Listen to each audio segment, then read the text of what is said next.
If you didn't hear the hint, I feel your pain. I would have heard it. So with that, I believe we got through, so don't forget we started with this. So went through all those things. What happened to the vote, even though we tried all of these state level reforms to try to get more democracy? What actually happened? What happened to voting numbers? Yeah, voting numbers dropped. And the big thing I talked about there was without parties, people lose sense about what is important. Well, there's going to be one required short ID on triangle shirtwaist bar. The other one, I'll give you some choices. And then I'm going to give you a few choices for short answer questions. You must pick one of those three. And I gave you hints on them just a second ago. And the thing about this is, I can't emphasize this enough what party ID does. Parties really get people out the vote. They educate people. We have shockingly weak parties today. And people say, oh, we're more partisan and more, the parties mean more than ever. No. We have really weak parties. More people claim their independence than members of any party. That, by definition, is weak. And what happens? What fills the vacuum? Interest groups. And interest groups are generally based upon money. And don't forget that. It becomes image. Boy, we have a lot of image in this. So that's from yesterday. We talked about the Triangle Shirtwaist Fire. Oh, no. The Lochner Court, the most conservative court. We'll come back to that court. So we got Teddy Roosevelt, we got Al Parker. Oh, don't forget the square deal. Because the square deal is going to be the basis. That's Roosevelt's progressive program. Isn't this exciting to watch this all in action? So we got to this, right? We got conservation, right, yesterday? We got trust. Oh, good. And don't forget, his idea of conservation was to save it, to preserve it for later. So it's not necessarily what you would think of environmentalism today. In fact, that term didn't exist yet. That's a term really of the early 1960s is when that started. But we'll talk more about these. At the end of the year, I'll tell you some Teddy Roosevelt stories. There's a lot of Teddy Roosevelt stories. I might throw one out here now, but it's a good thing to talk about. I've done this for a long time. I always tell a few Roosevelt stories, but the big one is I tell Lyndon Johnson stories. And there are so many Lyndon Johnson stories, you will not believe the Lyndon Johnson stories. You throw a little Nixon in there for some spice. Most Nixon stories are kind of boring. Unless you want to talk about trying to overthrow democracy. But other than that, so we got right to this, correct? Even though Taft did more, and I'll come back to this cartoon because it's such a good one. So let's go right to, so this cartoon tries to imply that here's Roosevelt, here's all the big trusts and the leaders laughing at him, and here he is now and he's dominating them. That looks good. That's not what happened at all. They were furious with him, and they would get their revenge. They would make Roosevelt pay for not only going against their pro-monopoly policies, which more and more are called conservative. Today, that's what they are. If you're conservative economically, you believe monopolies are not a bad thing. Or at least the elements that lead to monopoly aren't bad. I guess it's a better way to put it. And also he took their money. So they just assumed you're bought and paid for. And they would get their revenge. But something would happen in the meantime. Obviously, a panic, a horrible economic panic that was not quite as bad as 1890.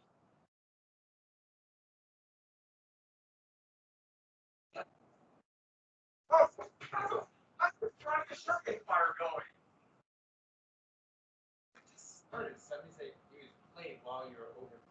I think I clicked it. I had it on here just because I wanted to show part of it on PowerPoint. I think I clicked it. But then why did it take like 3 minutes to start? Such a good documentary. Shh. No. What's that here? It's possessed. So there was a bubble in gold. There's a couple different attempts to corner the gold market. If you the federal government needs gold to back up the currency at this time. It's on the gold standard. And if people start buying up gold on the world market, that creates a shortage of gold, that hurts the currency, so the US government has to buy gold. It's a way basically to extort money out of the government, but that's why the gold standard is so inherently unstable. A monetary system like we have today, which is just based upon the good name of the government, basically we collect taxes and pay our debts, is much more stable. Even though you would think, oh, it's based on gold. But there's also a bubble in railroads again. There's always going to be a bubble in whatever the new technology. I should add, in every single one of these bubbles, this goes without saying, there was also a real estate bubble. They go hand in hand. There's always a real estate bubble. But then that led to a bank panic. Remember I told you about paper, like stocks, bonds. There's the paper floating away. Some have dollar signs, but some are just like stocks. And the thing about it is, this showed people needed a national bank.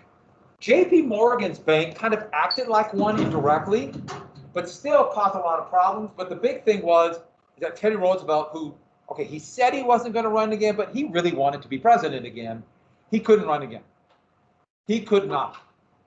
So fortunately, the panic was not as bad as it could have been, but that meant that his hand-picked successor, William Howard Taft, remember the guy who got the Philippines somewhat stabilized, made an agreement with the Philippines to somehow, in reality, allow them to have independence. The Democrats did another 180. They went from having a very conservative candidate in 1904 to once again bringing back William Jennings Bryan, who was a populist. Remember, the populists and the progressives have similar ideas.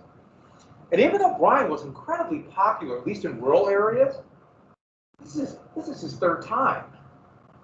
And Taft was Roosevelt's hand-picked successor. The panic was not as bad as people thought. And so Taft would win a big victory. Remember the Solid South? In fact, this was the worst that Bryan did. He tried again in 1912. Montana, very progressive state. By the way, you'll notice 3, that means 2 members of the House of Representatives, but there's going to be a census in 1910. This is what we call foreshadowing. And almost to 50 states, just about, or almost to 48, I'm sorry. And then 1959, 2 colonies would become states, Hawaii and Alaska. Okay, so Roosevelt then thought Taft would carry on his tradition, and actually Taft broke up more trusts, monopolies, than Roosevelt did. And remember, Roosevelt was called the trust buster. But in other ways, Taft was more and more calling it conservative. And he's more and more that. And Taft didn't want to be president. He wanted to be on the Supreme Court. That's all he wanted to do. Which, by the way, I know that's a big deal, but still. He would actually get that. Warren G. Harding would put him on the Supreme Court, former President Taft. So that's kind of an amazing thing. That's never happened. John Quincy Adams, after he was president, would be a member of the House for 50 years.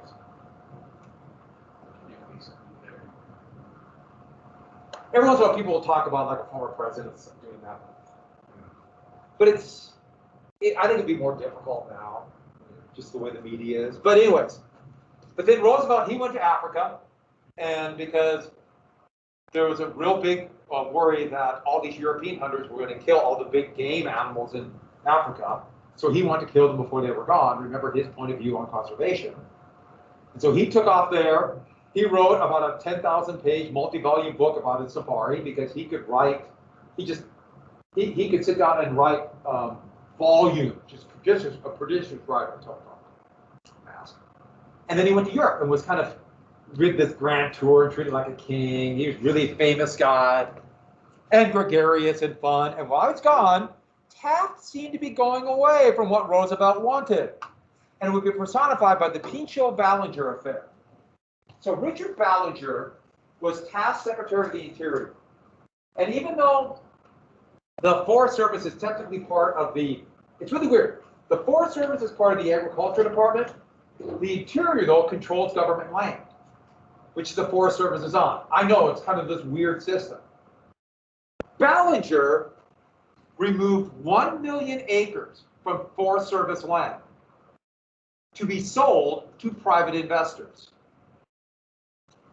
which I should add is a big deal in the state of Montana right now. And there's a real big movement to open up federal and state land and sell to people, which would basically be out-of-state people to build their vanity ranches, but that's another story. But actually, that's kind of what the governor wants, but the Republicans are split over this, so might not happen in this term. We'll see. But anyways, back to this. That's what Ballinger did. And technically, it was fraud. It was mostly illegal. He certainly got a kickback for it. So this was illegal. He took a bribe. And it's unclear about removing it was bad. By the way, this shows this idea that they were supposedly together, but now they're kind of playing a game where they're a game of peekaboo. It says, okay, it's a weird country. Just go with it. Gifford Pinchot was the former head of the Foreign Service. And he heard and he told on Ballinger. He told the media. Because Pinchot saw this as destroying his and Roosevelt's legacy. Pinchot was another student of John Muir, the conservationist, now we call environmentalist. He's more of an environmentalist than a conservationist. And with that, this became a massive controversy. Taft was furious at Pinchot. Taft backed Ballinger, and Roosevelt was furious. Roosevelt heard about this while he was in Europe. Taft, we're not sure what Taft really felt on this. He wasn't as strong toward conservation, but he was just mad that Pinchot ratted his man out. Ballinger was a man that Taft appointed, so Taft saw that as a personal offense. So personal loyalty was more important than policy. So Roosevelt decided that Taft is destroying my legacy, which you can imagine how angry Taft was. Taft felt that Roosevelt made him run for president. And so with that, in 1910, that fall, when Roosevelt got back, he said, I'm running again. And this is where we get the term, he threw his hat in the ring. So there'll be a lot of pictures of Roosevelt's hat. You notice it's kind of cowboy slash,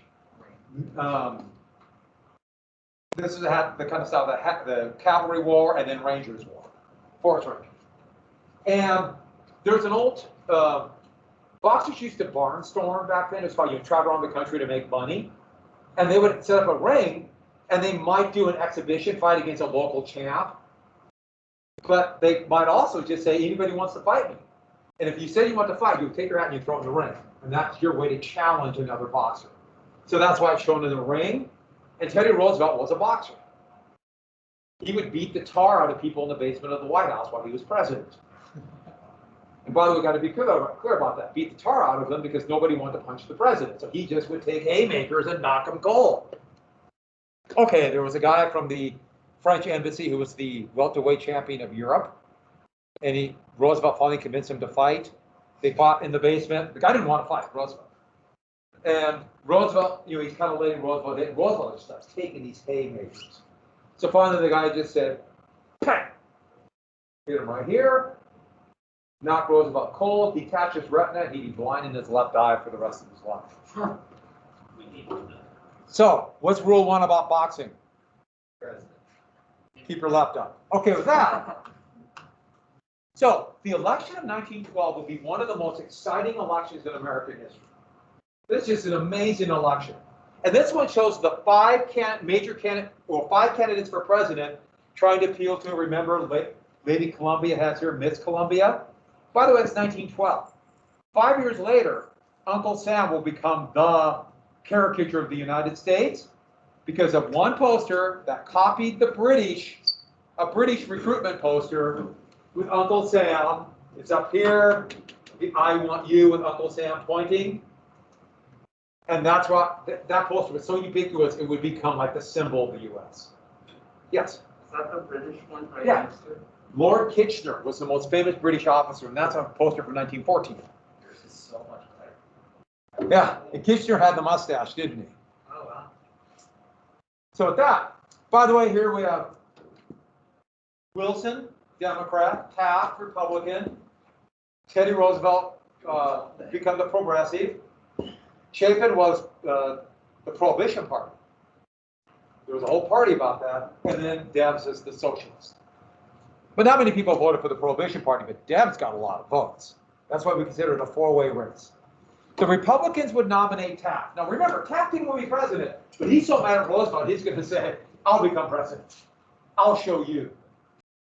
Conservatives were still angry at Roosevelt. They're still furious, and they're going to make sure that Roosevelt can't get the nomination. At their convention in Philadelphia, Roosevelt was not even allowed into the building. They had bands out, they tried a bunch of stuff. He had elephants walk through from the circus elephants with big drums on them, and people were banging on them, trying to disrupt the convention. But Roosevelt was not allowed in. So here's Taft. And by the way, this is showing the battle for the Democrat or for the Republican nomination, and it shows how important the state of Ohio was. That was still the Republican machine, and so many presidents came from Ohio, including Taft. That's why it's called the mother of presidents. Because so many presidents have come from Ohio. And, hey now. Actually, my brother lives in Ohio. My niece and nephew live in Ohio. So now you're bad-mouthing me. Ohio is just the state most much isolated. No, trust me, I don't want to live in Ohio. Moving on. So, but once this happened, Roosevelt, on his own, said, I'll run under a tiny little party called the Progressive Party. And the Progressive Party, I mean, it's just this tiny little party. Remember, in the United States, it's winner take all, and therefore only two parties. So anybody voting for the Progressives the Progressive Party would still vote away from the Progressive candidate. But now, once you have Roosevelt, now this is a national party. But this also shows the problems of third parties. They might pop up for one election, but it's usually because of the strong personality and fame of the person running, or the issue. So, for example, in 1948 and 1968, there'd be two states' rights parties against civil rights. And it wasn't so much, well, of course, George Wallace Association was there. But for the most part, third parties, Robert La Follette would run in 1924 as a Progressive Party. He was really famous and got a few votes, but then it died down again. The Green Party 2000, a little bit with Nader, but that still got about 4% of the vote. The Reform Party with Ross Perot, who was got like a really short-term, he was a big celebrity, he got about 20% of the vote. He got like just under 30% of the vote in Montana. But that was a one election thing. Kanye in the 2020 election. And the birthday party. That's what Party. I don't think Trump really wants to do this, but there was like rumors of Trump starting his own party, but that's pretty much gone now. Trump is going to announce on Sunday that he is the prospective nominee for the Republican Party in 2024. I don't know if it's going to run. He's got to be, he's getting pretty old. But anyways, I mean, I can tell you about being in the 70s. But Roosevelt liked to beat his chest a lot. Show how manly he was. He worked out. He did those kind of comical weightlifting with look like bowling pins and things like that. Huh? He was secretly Of course. But he was asked right after he announced he would run for the Progressive Party. He said, "How do you feel, Mr. President?" Remember, once you're president, you're always Mr. President. In this context, it's only been men so far. And so now we have Carter, Clinton, Bush, Obama, and Trump are all still Mr. President. So that's, how do you feel, Mr. President? And he goes, I feel as fit as a bull moose. Thus, the Bull Moose Party. And so it really was this one thing, the bull moose. You see a lot of pictures of illusions with him as a moose. And as we all know, no animal defines physical fitness more than a moose. Actually, let's be honest, moose are cool. Mooses. Moose eye. There you go. Also, meese. Sorry. I like that. They're also very tall. Oh, You're not seeing in real life. and they're fast. They're really fast. And those big long legs, you think, God, they're going to fall down. They're very smart. Moose are cool. Moving on. They call this program the new nationalism. And new nationalism, nationalism was this idea, America is great because it's America. So we're going to make America into, I always want to say make America great because it became such a big deal in 2016. And even though it's almost turned in some ways to mockery, but he stole, and I said this yesterday, how Trump stole that from Reagan. And because Reagan had the exact same slogan. And so these kind of things come back around, but that's what it means. That's basically what it means. But it's basically the programs of the square deal that didn't get passed. So remember the square deal? That's basically what he wants. He still wants that progressive income tax. He still wants better working conditions, things like that. And one more thing about this. He really pushed this idea of social justice. Really pushed this idea that we have a responsibility to help all Americans. And remember that concept, to put more people into at least the middle class, or think they have a chance for the middle class, so they feel like they have a better life, therefore they have more at stake in the United States if something happens to it.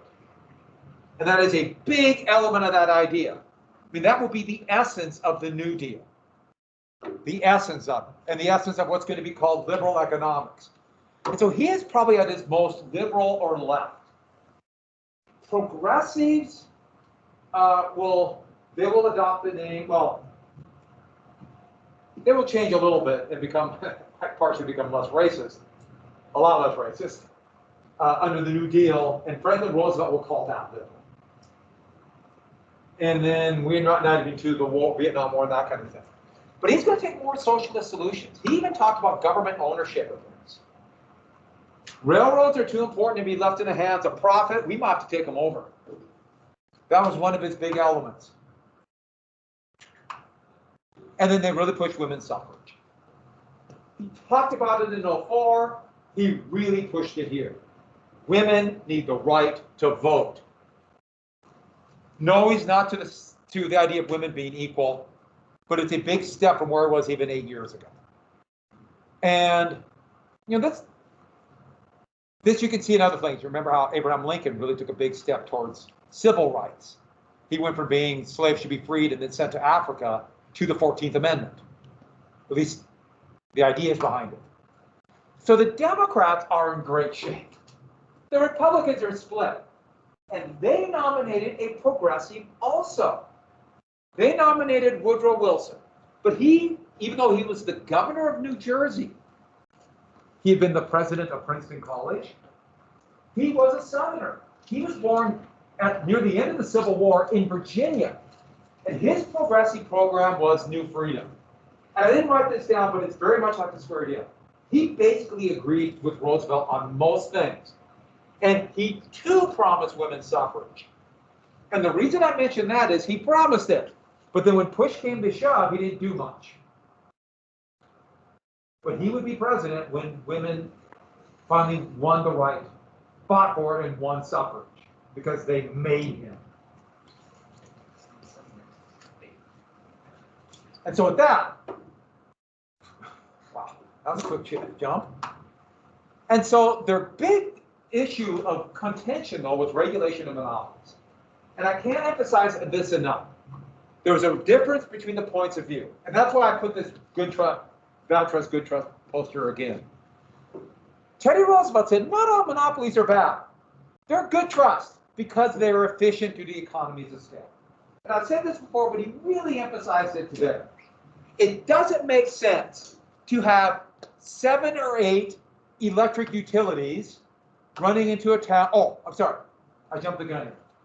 Good trust, if they're efficient and it's better with a big company, let them go, but then heavily regulated, maybe even government owned, if they abuse it. Like, for example, jacking up electricity prices during a really big storm. I don't know where I'm just referring to something. I don't know what that could be. Or for that matter, when it's also 110 degrees and jacking electricity rates up when people try to use air conditioning. And the best example would be utilities. Does it make sense for Helena to have 5 different electric companies coming into Helena with 5 different sets of power cables stretching all over? It is much more efficient to have one and then heavily regulated. And that's basically what Montana is now. It used to be more regulated. They got rid of a lot of it. They tried to become what Texas is in the 1990s, and that was such a disaster in 1997. that they kind of went back to the regulated market we have now. So there are a few different power companies, but the two biggest are Northwestern Energy and MDU, Montana Dakota Utilities, in the east. And they're heavily regulated. And then bad trusts, break them up. Trusts that abuse the power, that jack up prices, that drive competitors out, that rig the system for themselves or their allies, to set prices, the big one, the biggies, monopolies drop wages. And so with that, and then who will decide? The president. The president will decide the good trust or the bad trust through their Justice Department. And that's what happens now. In fact, it's a big deal right now.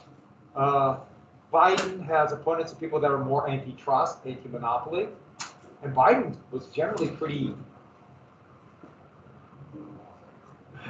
pro-monopoly almost. And so he has changed a little bit. It's kind of curious to see how things change. Once again, you're at exciting times as I breathe through my mask. By the way, I should add, I just saw the thing, the first vaccines went to nursing homes and rest homes, and the case rate and the mortality or the death rate dropped like a rock as soon as you start getting vaccines. I mean, like, not a lot. I mean, people were expecting a lot. It dropped huge. I mean, I'm really worried about the different variants, but the vaccines work. Get a vaccine, get 5 or 6. And by the way, those new RNA ones are absolutely amazing. They're absolutely amazing. It's one of the greatest scientific advancements I've ever seen. They're just amazing.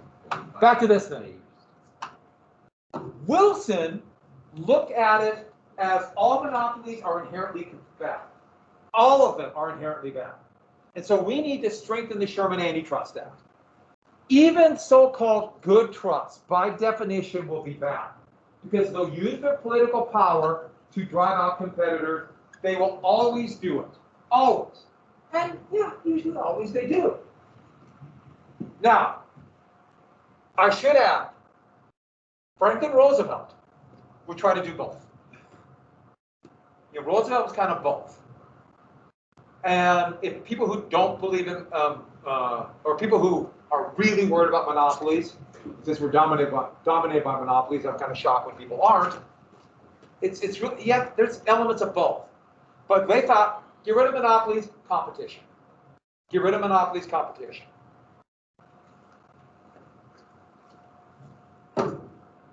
So with that, I'll talk about teddy bears. That's a story for later on. And then we have the socialists. Debs was at its height of popularity. Debs was seen as a tireless fighter for workers. Debs was actually one of the most popular politicians in America. This is pre-popularity polls, but it's probable. Teddy Roosevelt was the most popular. And he would get over 1 million votes. But add this thing. He wanted most of the same things that the progressive Wilson and the progressive Roosevelt wanted. Yeah. In fact, Taft knew he wasn't going to win. Taft basically decided, I might not win, but I'm going to damn well make sure that Roosevelt doesn't. What a great guy. Well, he felt betrayed by Roosevelt when Roosevelt came back. No, he betrayed Roosevelt, in all honesty. I think you have a very good point. So, when people feel slighted, sometimes they don't really think that way. That's what he felt. And Roosevelt wanted to be president. Debs would get a lot of votes, but they wanted many of the same things. But Wilson, all they had to do is just not screw up, and he would eventually win. Wilson would win the most popular votes, but no one had the majority. Roosevelt got more popular votes than Taft, but remember, that doesn't matter. I just thought this was kind of a funny cartoon. I like this one. Taft minus Roosevelt equals Wilson, or divided by Roosevelt. So let's jump right here. The green in this map, that's the Democrats, and look what happened with the split Republican vote. States that have voted Republican, including Taft's home state, went to Wilson. And do you notice Montana? We got another seat in Congress. That'd be taken away in 1990. Oh, man. Taken away our rights. Oh, when I was your age, there were 2 seats. And it was always, there's a slight chance Montana might get another seat. Let's go. Very slight. And if that happens, my guess is we'll have a probably split party-wise too, the way the state is. Be really interesting because it'll be divided east and west. So at that, but there were two amendments working their way through the courts, or working their way through the state to these 3/4 of the states, and both would be ratified at the beginning of 1913. The 16th Amendment allowed for an income tax, a big progressive victory, because the Constitution was unclear, and courts like the Lochner Court said, no, doesn't say income, doesn't happen. And the 17th election, it took the election of senators out of the assemblies and into the people's hands. And this was a big victory for progressives too.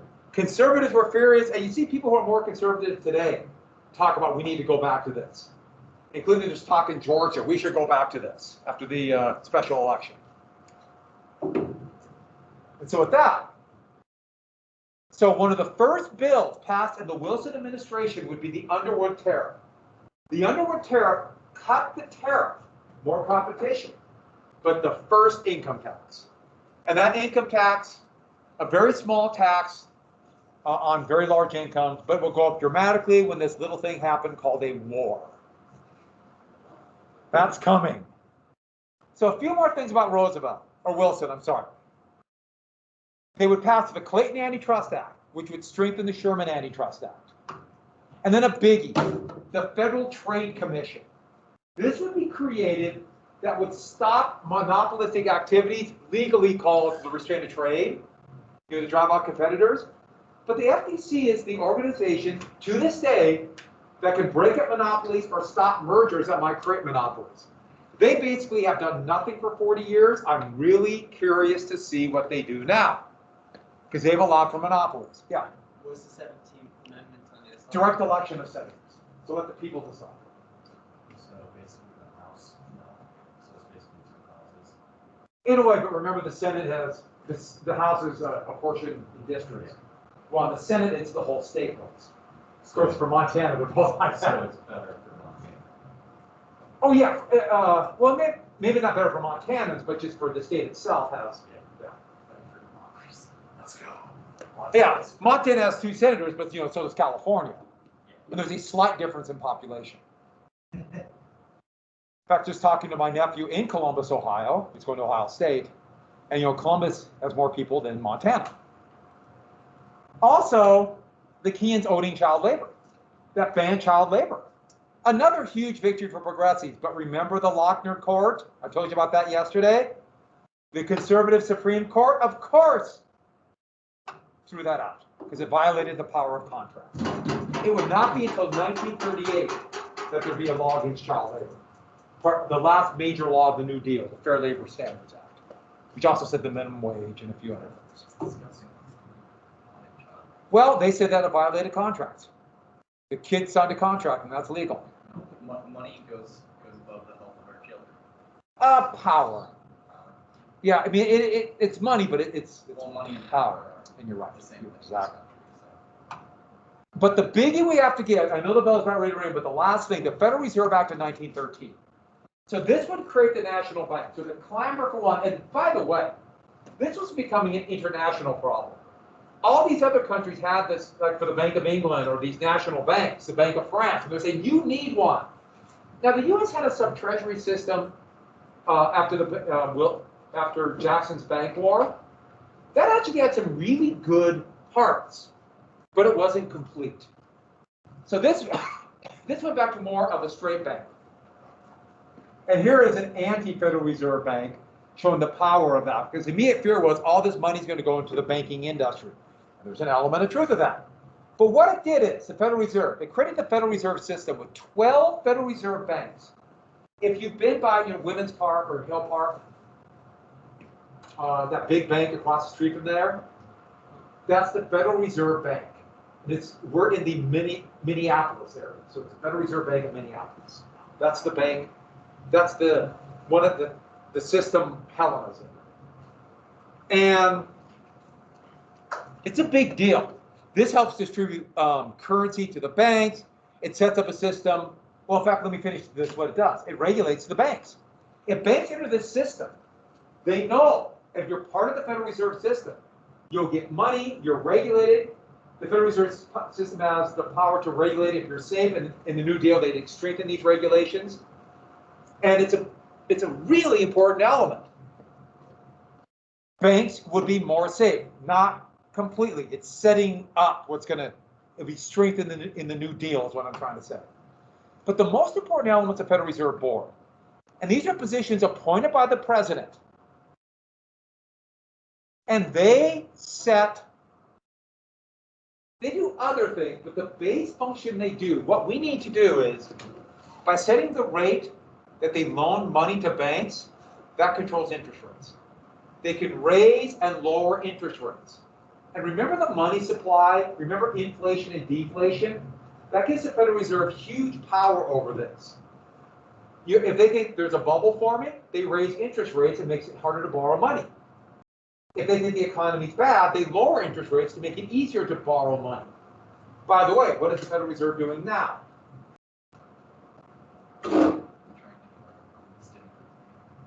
Let's say that again. They're trying to get our economy stimulated. Exactly. So they lower interest rates. Well, interest rates are now basically, in essence, it's called the prime rate, the rate the Federal Reserve wants. They want this rate, and they try to push banks down there. It's effectively at zero. We basically have negative interest rates. That's how low interest rates are. So when I started high school, that prime rate was about 14%. You guys live in such a different world than I do. You guys weren't tough enough to live in my world. So we can steal from things. Actually, my world was, I'm going to sound opposite of most old people. My world was actually a lot easier. Except for the threat of thermonuclear war. Okay, with that, for example, in 1983, I didn't know that we were minutes away from the destruction of the world. I'm glad I was sleeping. Same thing happened in '79. So, last thing about this. Wilson, though, was a Southerner. He would be the American president who would segregate the federal government. It wasn't those presidents after Rutherford B. Hayes and Grant and when Reconstruction ended. It was a progressive Democrat. Wilson is really a contradiction, as so many presidents and people are. This might shock you, but people out there sometimes are inconsistent. So you can talk about reform and at the same time restrict civil rights. If you go into history and look for purity, you're going to be very disappointed. There's no purity. What you try to find are good things that we can learn from, and also bad things that we can say, okay, that was not the right thing to do. We can learn from this. If you try to give your own morals to too many other people, I'm not saying that you should absolve them of this, because this was a horrible thing. In fact, he'd be the president who would segregate the brand new Lincoln Memorial. It was a nightmare for him. But I would argue the FTC is probably a pretty good thing. Oh, my ear hurts. This mask is really tight. It's a high quality mask. Kind of hurts my ears. What do we have tomorrow? Are you as excited as I am? Not really.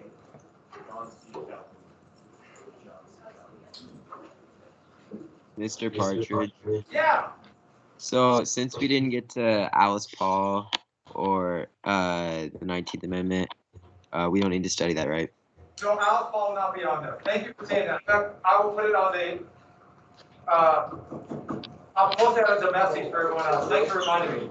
And then what about Dubois and Washington and Wilson? Say it again. What about Dubois and Washington and Wilson? Good check. I want to ask a question. Okay. All right. Thank you.